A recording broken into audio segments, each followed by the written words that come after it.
Now that all the other speakers, we have something very special coming to you right now. He's been waiting. All the other speakers, the only person who got to read a speech is Dr. Bernice A. King. That's it. And for every reason, she was worth every moment of it. Everything else is going to be what I call a jump ball conversation. And here we go. Sam, thanks for waiting. I'm sure you understand why you had to wait. Of course. That was actually one of Dr. King's books as well. Speak Why We Can't Wait. Sam Altman is my friend. He is. You're gonna make this a little uncomfortable for you, Sam, but I think it's true. I think you're the Steve Jobs of this generation. I think you're a decent human being who cares. I love when I talk to you and I ask you about AI and you don't have all the answers. When we first started the artificial intelligence conversations at Clark Atlanta University with Dr. George French, who's one of our delegates today, along with the other HBCU presidents, you talked about the promise of AI, but you also said there might be problems with AI that you could not guard against or promise it was not be unintentional negative consequences. And that made me trust you even more. Our conversation in your office in San Francisco, which I won't share, but when you were very vulnerable, and we talked candidly about the problems and the opportunities. We co-chair the AI Ethics Council together. You've supported our work with the AI LP3, which is out of Atlanta, with Dean Phillips, who's on now from Georgia State University Business School, where we're trying to create a pipeline of prosperity of young people up and through AI, not just being fired because of AI, but to create jobs and opportunities. Thanks for your support for that. You were the first donor on AI to Operation Hope for transparency. So we're embedding AI into how we do business. You were smart enough to bring Sarah Fryer on as your CFO, who is my dear friend. So Sam, where do we go from here? Van Jones has said 99% of black folks don't know a thing about AI, and 99% of white folks don't know a thing about AI either. So we're all starting at the same place, but by 2030, the whole world's going to change, in my opinion. Where do we go from here, and how can we use this as a force for good? Yeah, I do think we're in the middle of a legitimate technological revolution. I think this looks like it's a very big one. I think we have much further to go, but already it's something that people are using a lot in everyday life. Hundreds of millions of people using it.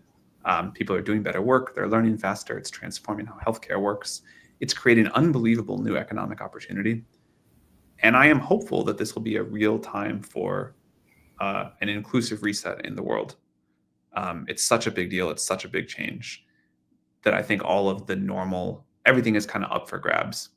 And I think this is very much a deeply democratizing technology.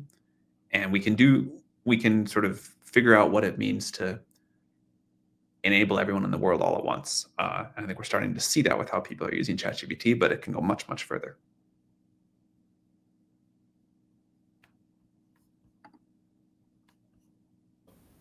You're the CEO of OpenAI, which is arguably the leader in this space today. I have written this business plan for different groups, business plan for rural America, business plan for women, business plan for Latinos, Native Americans, a business plan for Black America. In the business plan for Black America that I wrote, and there's one for everybody that just talk about the business plan for America, but the one on Black America, I've estimated, with the help, by the way, of your technology, that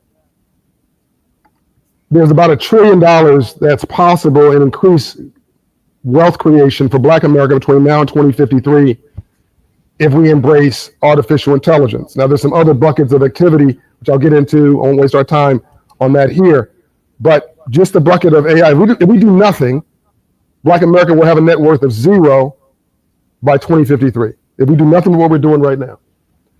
And then there's some, there's credit scores, there's home ownership, small business ownership, but one of the biggest groups of opportunity is artificial intelligence at $1 trillion.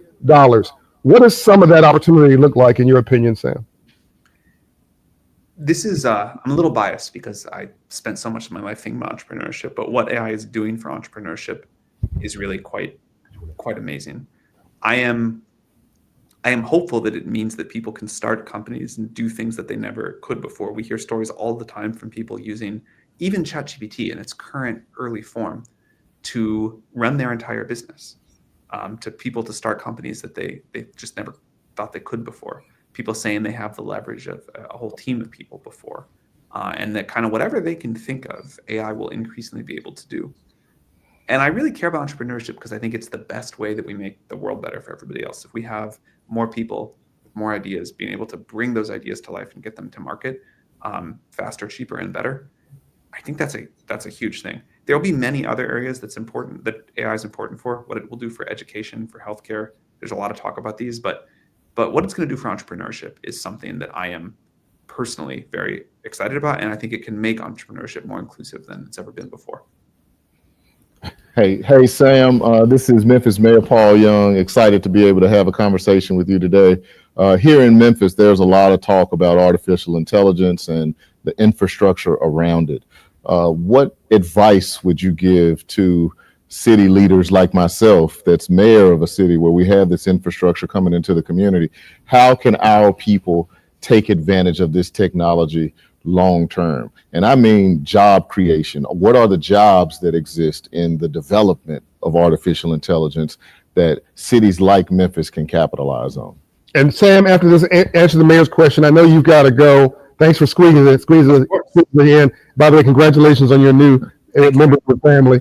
And after you answer this question, I'd like for you to think in the next month about writing a paper that we can put on the website that people can download that gives people more of your insight into the future of how underserved communities can embrace AI. But over to the mayor. So I think the most important thing for people to do is to just embrace the tools.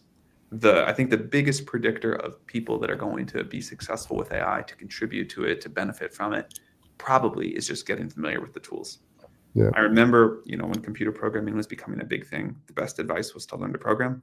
I think the best advice right now is to learn to use AI. If you do that, if you get familiar with the tools, you'll have a good sense for what the big opportunities are, how to benefit from it, also what the flaws with the technology are and where you can contribute to working on it. What else needs to be built as part of the sort of like AI ecosystem. I think there is still fear of AI and confusion, but the more you use it, the more it goes away. And it's really easy to start using these tools, and they're becoming quite widely used. So by far, my number one piece of tactical advice is just, find ways to use the tools in your life. Sam, love you, man. Thank you very much. Thank you so much for having me. Write the paper. I don't know if I can, but I'll think about it. I got to figure out what to say first. Okay. Thank you, Sam. All right. Thank you, Sam.